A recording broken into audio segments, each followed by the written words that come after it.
嗨，大家好，我是躺平叔，今天是2026年6月26号。这一期咱们继续胡聊胡适、胡指挥还有胡一金老师。今天全球資本市場遭遇黑色星期五，資本市場已呈現出一副崩盤的走勢。除了我們的 A 股、日韓股市已經呈現崩盤走勢，晚上美股很有可能也不會有什麼好的表現，不會有什麼好的臉色，黑天鵝來了。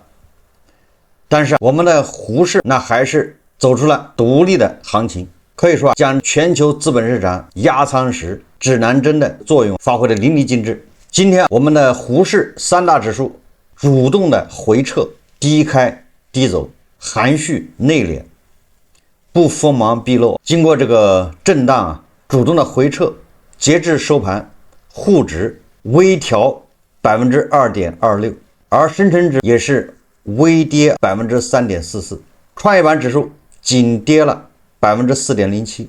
我們的成交額依然一片繁榮，交投兩旺，滬深兩市成交額 3.55萬億，比上個交易日僅少了400億，說明大家交投兩旺，踴躍的參與到回調整固行情之中。俗話說得好，收回來的拳頭打出去才有力。今天只有790只股票拒絕回調，有4676只股票主動的倒車接人，這回派出來的接這個沒有上車的金融消費者股票多了，這樣大家選擇的餘地更多。前一陣子派回來的很多散戶、很多金融消費者他看不上，他不想上，他總覺得那股票不好。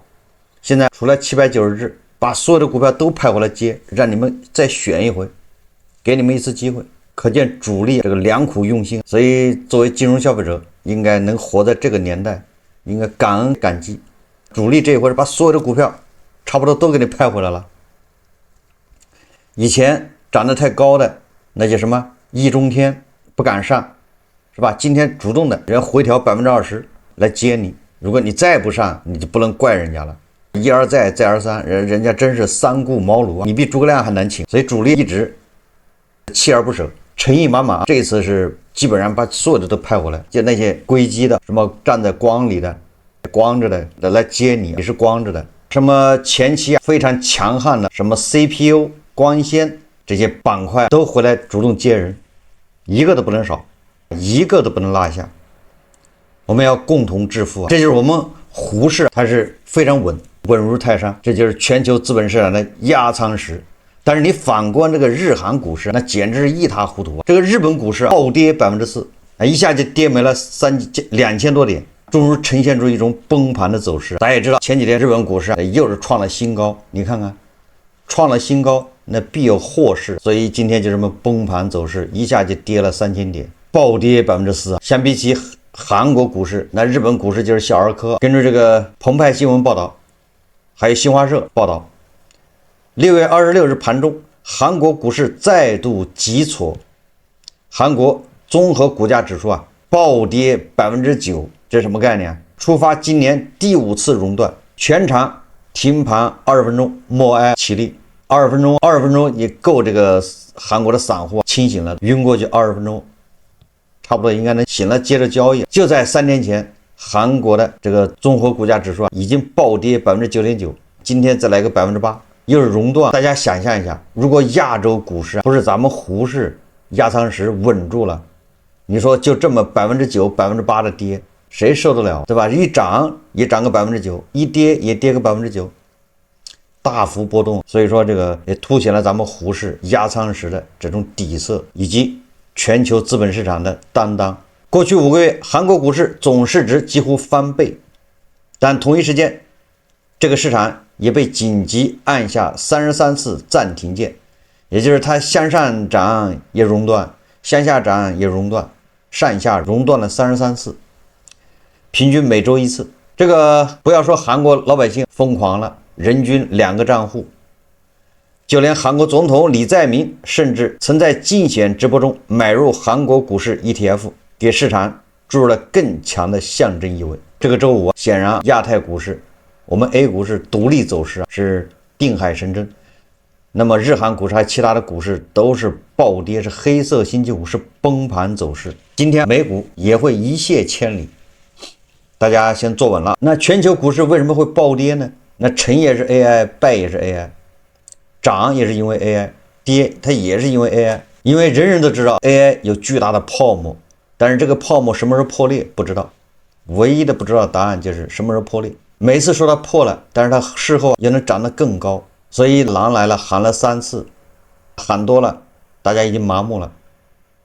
而它的暴漲帶來的收益那是相當的豐厚，所以很多人就刀口舔血，就參與到這種炒作裡面。但是由於各國在 AI 這塊的資本投入，相關產業確實是吃到了蛋糕，但最終它沒有轉化為落實在各個公司的賬面上的利潤，也就是還沒有找到消費者來為這個買單。最終的消費者是誰？什麼時候來買單？不知道。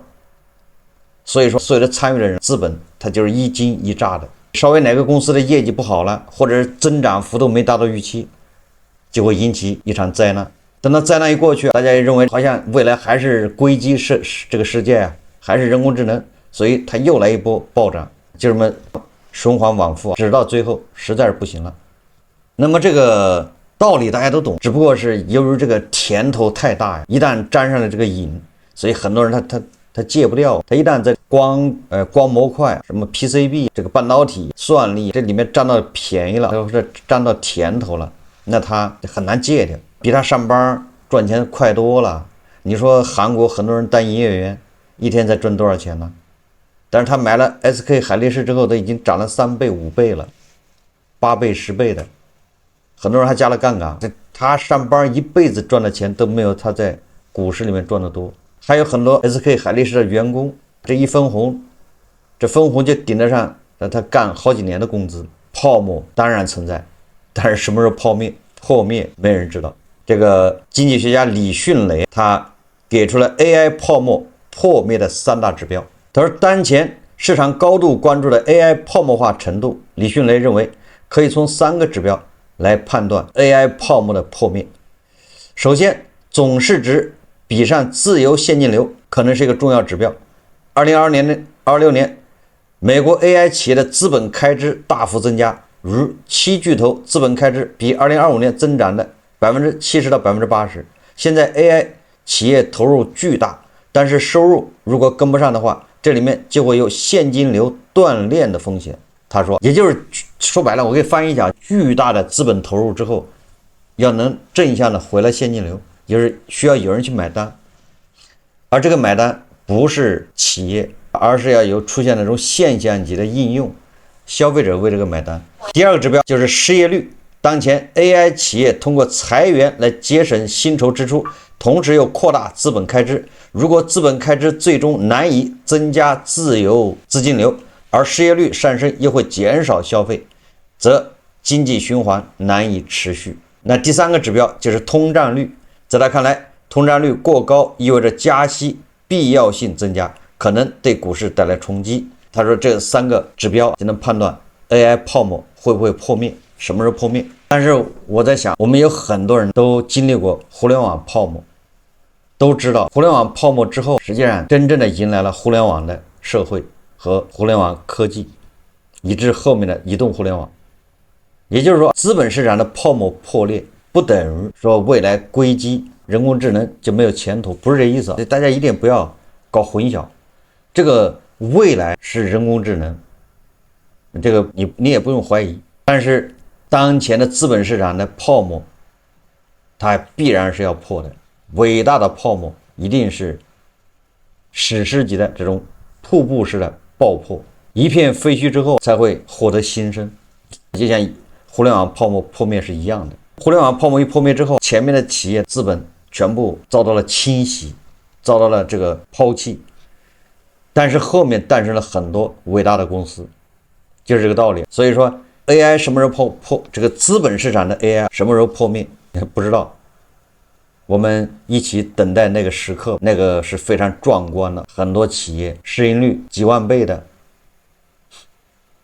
很有可能一輩子你也解不了套了。這是 AI 的泡沫破裂，這種叫驚弓之鳥，杯弓蛇影，這玩意它定期就會演一遍它就會造成踩踏，瀑布式的下跌。但是它泡沫沒有真的破，所以它回頭還要反彈，也有可能彈得會更高。那第二個原因是什麼？第二個原因恐怕就更危險，那就是美聯儲的態度。新的美聯儲主席沃什，他現在是加息加縮表，說通俗一點，他要收緊流動性，他不再搞什麼量化寬鬆，他把美元要重新定價，美元越来越值錢，就這麼個邏輯。說越通俗越好，就大家記住了，沃什要幹的事情就是讓美元越來越值錢，他要加息，他要減少美元的投放，那麼美元不就是越来越值錢嗎？那美元越来越值錢，其他的資產就得貶值，美元流动性收緊了，那資本市场你看全靠流动性堆的，比如說这個加密貨幣，比如說黃金，比如说資本市場，這些都是跟流動性密切相關，流動性寬裕，那麼這些東西它就會膨脹，流動性一收縮，錢越來越少，那這些虛擬的市場這個泡沫它就會破滅。所以說本來人們預期是要在特朗普的這個干預之下，美聯儲是要降息的，但是現在大家越来越感覺到是這個沃什是要加息，尤其是美國財政部長貝森特，他最近表態，給人的感覺這個美聯儲要更獨立，也就是說你美聯儲不需要看美國政府，看這個特朗普，看財政部的臉色，你獨立完成自己的這個決策。那言下之意大家解讀好，那肯定是要加息了，所以說最快有可能9月份就要加息，這個大家要注意了。如果美元開始加息，那恐怕就不是什麼好現象，至少一輪大的調整它就要來，資本市场我們也不能說它就崩盤了，但是調整肯定是隨之而來。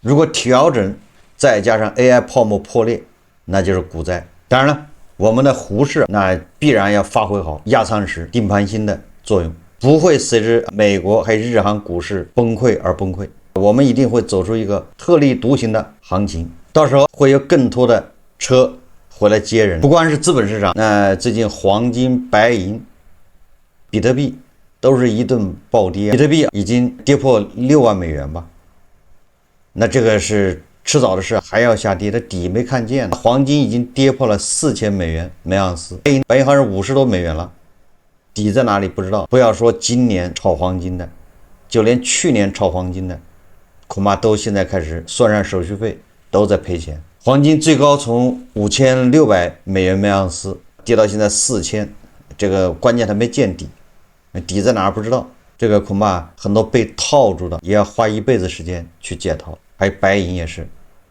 你持有8年，等它回來了，你這8年它沒有1分錢利息。這個大和財利坊新浪證券報道說，高點買入黃金的投資者咋樣了？一些加了槓桿的投資者無奈割肉離場，投資者加槓桿買黃金虧12萬割肉離場，金價的連續重挫在社交媒體上引發了廣泛的焦慮情緒。實際上金價今年上漲，那不也是引發了好多焦慮情緒嗎？好多人不知道該買還是怎麼着，好多寶媽好多失業的人都去炒黃金呢。記者注意到不少投資者分享了自己在高位加槓桿買入黃金後的慘痛經歷。一名投資者發文表示，自己從今年3月開始越跌越買，期間從未浮盈過，1年下來積蓄幾個月就虧了10%。現在他困擾在是否要離場的糾結中，這不又是個建功爺書嗎？越跌越補倉，補了10幾年。貴州的龔康則選擇止損離場，他向記者介紹，自己是從今年1月開始購買的，最高點的時候買的是積存金，起初浮盈一度超過10%，那時候市場情緒很高漲，順手一刷社交媒體，到處都是上車黃金的身影。很可惜咱這個頻道受限，看到人不多，即便有人看到了，還好多人他也沒當回事，他不照樣炒嗎？這回學費交沒了。咱們這個頻道從頭到尾都建議普通人韭菜不要碰這些東西，你把你那個8小時換來的窩囊費你給他看好了，這就是勝利。不要老想着買個什麼東西一賣就賺錢，就能不自由，就不用上班了，不用送外賣了，那你说這還有天理嗎？就你隨便拿點錢一買你就財富自由了，那你說人家有更多的錢，那不更財富自由了嗎？那都沒有天理啊！那誰去幹活，對不對？那麼多外賣誰去送？那麼多網約車誰開？那麼多地誰來掃？我們韭菜牛馬要牢記自己的身份。当你牢記了自己身份的时候，你那窝囊废就不会被別人騙走，你就不會乖乖的把那個錢交出去給人割。那這個公康他就刷這個社交媒體，刷到的都是寶媽，都是各種的舉着黃金啊、金條，要麼就是銀條，是吧？在那兒上車，買了多少就指着他發財了。我看好多人拍的視頻，一屁股坐在那個銀條上面，一大堆銀條，所以說這個讓很多人迷失方向，隨即咬牙通過部分借貸加槓桿追入，但行情並未如他所願繼續上行，金價隨即進入快速回調通道，賬戶淨值持續縮水。6月24日，在黃金跌破4000美元之際，他終於扛不住煎熬，選擇在虧損20%的時候止損離場。好在沒有留下負債，你看看，那沒有留下負債，言下之意就是他的這麼多年掙的錢全部清零了，幫他清零。他唯一的優勢就是債，沒有欠債。說當自己辛苦攢的存款12萬沒了，馬上2胎要出生，又失業在家，整個人特別焦慮迷茫。你說割的就是這種人，50塊錢一個月的充電他都不願意聽。這些咱們天天講的都是我拿血汗換來的寶貴經驗，現在給大家叨叨，都是我的寶貴經驗，都是血汗換來的。我這炒股賠了300多萬換來的寶貴經驗，對吧？經歷過2輪牛市，這是肺腑之言。而且我還熟知資本市場是怎麼操作的，怎麼玩的。證監會、交易所，咱去開會也沒少開，會計師事務所、律師事務所、券商，咱也沒少打交道。這些資本市場這些骯髒齷齪的東西，我那當然是如數家珍。所以我一直勸的，不要咱們普通人牢記，把自己血汗錢牢牢的給他焊死在工行。你說你把你那個窩囊費10來萬扔進去，就能掙個20萬回來，你說那這還有天理？這不是倒反天罡？那你讓權貴讓婆羅門怎麼活？人家在那兒勾心鬥角的，对吧？灰色收入怎麼各種坑蒙拐騙，各種貪污腐敗才搞來的錢，合着你隨便在資本上一買你就賺錢了，你還不犯法，你還不用交稅，有這麼好的事？那婆羅門不幹嗎？公康說也買到了一個教訓，今後任何投資都不再加槓桿。這個教訓還不夠深刻，還是不夠深刻。他任何投資不加槓桿，你就不要投資了，对不对？你就存銀行就完了。今後不要投資，什麼時候投資？那也等到春暖花開。春天到了就可以投資，現在是漫長的冬季，這剛進入冬季，還早着。這並非孤立。回顧過去2年，黃金持續上漲的賺錢效應吸引了大量散戶湧入。部分投資者不滿足於實物黃金或黃金 ETF 的穩健收益，轉而通過期貨、槓桿 ETF 甚至私人借貸等方式放大敞口。在今年年初，金價躍升至歷史新高時，社交平台上曾掀起曬浮盈的熱潮。這個在網上一刷都是那些寶媽，還有很多人舉着金條，舉着銀的銀塊。然而，隨着市場風雲突變，金價急轉直下，此前的浮盈快速蒸發，槓桿交易的風險在極端行情中暴露無遺。聽我一句勸，咱們牛馬韭菜要牢記自己的身份，死死的看好自己的那個窩囊廢。一切勸你說試一試，不試怎麼知道什麼？你要不試，你怎麼改變命運？你不投資，你怎麼改变命運？你不買這些黃魚，你不買這些光模塊，你永遠是個小卡拉米窮人。你不要听这些 PUA， 这就像狐狸在 PUA 鸡一樣的，說你不飛，你不試一下，你怎麼知道你不會飛？你不也長着翅膀嗎？你不試一下，你永遠就不能像雄鷹那樣的展翅高飛。你也試一下，結果你這樣一試，那狐狸就有的吃，天天有新鮮的雞肉吃。我們再看胡一金老師，我可以說胡一金老師肯定是跌美了。你不要看指數還在4000點上方震荡，胡一金老師可以說已經跌爽了。為什麼？這個老登股那肯定是股災，這個沒毛病。老登股在股災，只有那10%不到的那些光模塊是吧？硅基的在漲，但是它也上下浮动比較大。你只要一個操作反了，那你不要看你站在光裡面，實際上你是光着的，褲衩子都賠掉了。我為什麼說胡一金老師現在肯定是賠了？因為他現在已經開始多愁善感了，連發好幾個微博。他說啊，老胡喜歡繁榮，包括電影市場的繁榮。聽說哪部電影火了，無論誰拍的，我都高興。聽說哪部片子票房撲街了，也無論誰的，我都惋惜。不是裝逼弄善，應該就是老了，老登了。曾經鮮明的愛憎磨得沒有稜角，更容易理解各有各的不易。別人倒霉也不會我就好了，比如不是大是大非的事，就希望得饒人處且饒人。這胡金老師啥意思啊？胡金老師這個好像沒了往日那種革命小將的那種意氣風發是吧？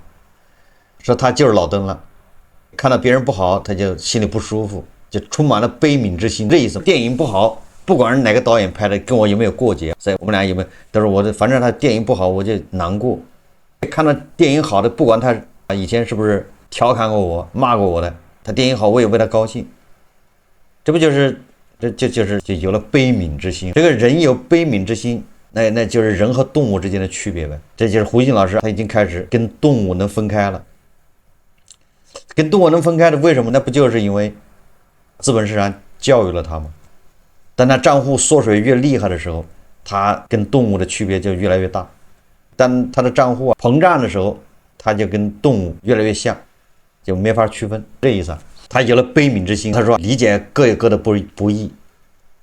他說別人倒霉也不會我就好了。我感覺他好像說的是加德老師，加德老師倒霉了，我也没好多少，因為我在資本市場倒霉了，就應該這麼理解。你看加德老師被壞了事，就加德老師叫壞了事，但是胡金老師他也沒占着便宜，因為他在資本市場也倒了大血霉。所以說他说希望得饒人處且饒人，但是這個有個前提，就不是大是大非的事。什麼叫大是大非？我也不理解。大是大非估計就是涉及到國家安全還是什麼。他說前2天看到一個凶巴巴的帖子，斷言中國電影整個都完蛋了。我覺得寫那個帖子的人心裡挺陰暗的，他盼着這個行業裡所有人倒霉，整個國家倒霉。不知道他從哪裡來的對自己的祖國和同胞那麼大的恨。比他不顧的人，比他不順的人有很多，但沒像他那樣。這胡金老師這個是吧，他臨了了，剛露出一點悲憫之心，然後又凶巴巴的露出他的動物般的小獠牙。人家寫個帖子說中國電影整個完蛋了，這個有什麼問題？嚴厲的教育，嚴厲的監督，說不定他是為了中國電影行業好，說不定這是個電影行業內部人士，是個飲品人或者什麼，他希望電影行業能夠痛定思痛，能夠振作起來，愛之深責之切，不就這意思嗎？結果胡金老師認為你心裡陰暗，你希望整個行業都倒霉，所有人都倒霉，进而你希望電影行業倒霉，你就是希望國家倒霉。你看看，你希望國家倒霉，你就是希望亞洲倒霉；你希望亞洲倒霉，你就希望世界倒霉；希望世界倒霉，就是希望人類倒霉。你看，這就開始擴大化了，上綱上線，所以他露出他的小獠牙。文藝批評，對不對？批評各行各業都有，怎麼就不容許別人批評呢？胡金老師希望大家都像他這樣的嗎？這是一種叫顧影自憐，表面上喜歡繁榮惋惜，實則是為失敗為爛片在塗脂抹粉。你爛片就是爛片，我不願意去看，不願意浪費時間，我不願意糟蹋我的錢，我的錢都是我的血汗換来的，你的爛片配不上，有什麼問題嗎？胡金老師這種呼喚說白了就是希望大家都麻木，這叫麻木不仁。表面上看得过且过，你好我好大家都好，實際上它是一種麻木，閉着眼叫好就完了，看到好的你鼓掌，看到不好的你同情，這是一種順服順從順化。人家批評一個片子不好，進而批評整個電影行業現在爛透了，好，他能上綱上線盼國家倒霉，那合着整個電影行業就代表了國家是嗎？那照這麼說，各行各業都代表國家，那你都不能說，你這一說你是盼國家倒霉，呼籲大家麻木，說白了就是希望大家放過核心問題，放過真正的矛盾，這不又是道德綁架嗎？這胡鑫老師他評價冯小剛的那個電影抓透，說冯小剛這些年為擴大中國電影的題材面，擴大中國電影的敘事空間，做了一份個人努力，而且他的三觀非常正，他是建設性的嘗試者、推動者，他的電影總體上充滿陽光。的確，馮小剛有些老登了，沒能跟上當下年輕人觀影趣味的變化，有些固執己見。但就像我昨天說的，在固執己見中沒落，也是很多時代裡創作者們有尊嚴的走下舞台的方式之一。老胡也老登了，但我們並沒有教育今天的年輕人該怎麼做。說句真實感受，我倒是覺得經常有網上的年輕人教育我們應該如何做。這個時候，至少老胡本人的態度就是接受和尊重，因為我們受得了蜀道，而且我們希望年輕人都是对的，我們盼着年輕人好，未來是你們的。最後声明一句，老胡不認識馮小刚，同是網上淪落人，相助何必曾相識。